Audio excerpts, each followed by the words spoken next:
A Small Place by Jamaica Kincaid is a short book about the island of Antigua, but reading the book is no vacation.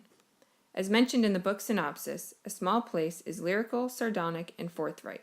Jamaica Kincaid's expansive essay candidly appraises the 10 by 12 mile island in the British West Indies where she grew up and makes palpable the impact of European colonization and tourism. But before we dive in and explore Miss Kincaid in A Small Place, let's first visit the island of Antigua.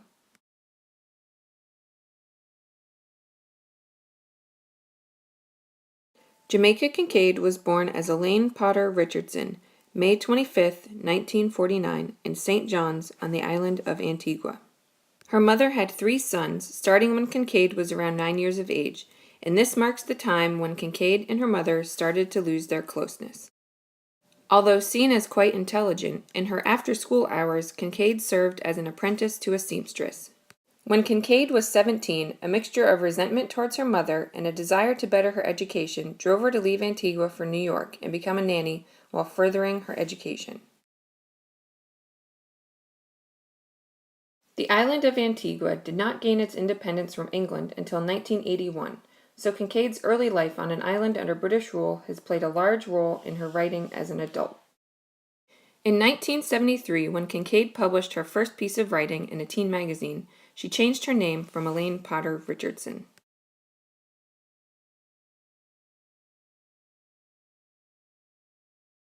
I started to write about my family. Immediately, I wanted to write. I knew I would write about them. And I also thought I would fail at it, but the failing wouldn't have made me not do it, didn't make me not do it.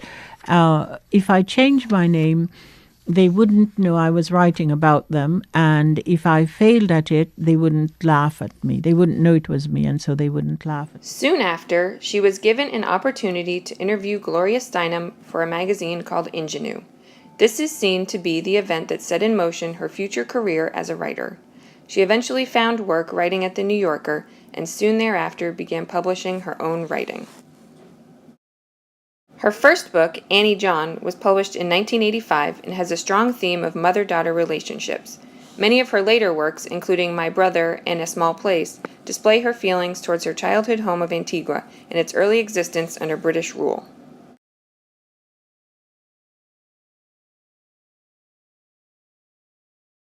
But it's about things that I'm familiar with, and I hope a reader coming to it doesn't look for clues about anything that happened to me, but it's something about something deeper. How does a mother function in the life of her children if she has or wants or desires, requires a life of her? Like what's found in A Small Place, Kincaid's representation of her feelings towards Antigua has brought much criticism in response to her writing. Voices from the Gaps presents one such review of A Small Place, describing the piece as a short but powerful book that can best be described as an anti-travel narrative. Others have referred to the book as too angry, or to Kincaid's tone as savage. In Where Land Meets the Body, for example, it is mentioned that much of Kincaid's anger grows out of an oppressive colonial identity. In an interview with Kincaid, Ivan Kreilkamp describes the book as a scourging meditation on tourism and colonialism, and explains the tone of the book as backing the reader into a corner. Jamaica Kincaid's responses to these critiques all seem to follow a similar pattern, such as in her interview with Kreilkamp. In this instance, Kincaid apologizes for not making her readers feel all bundled up in a warm blanket. However, in other interviews she explains, I've come to see that I'm saying something that generally people do not want to hear.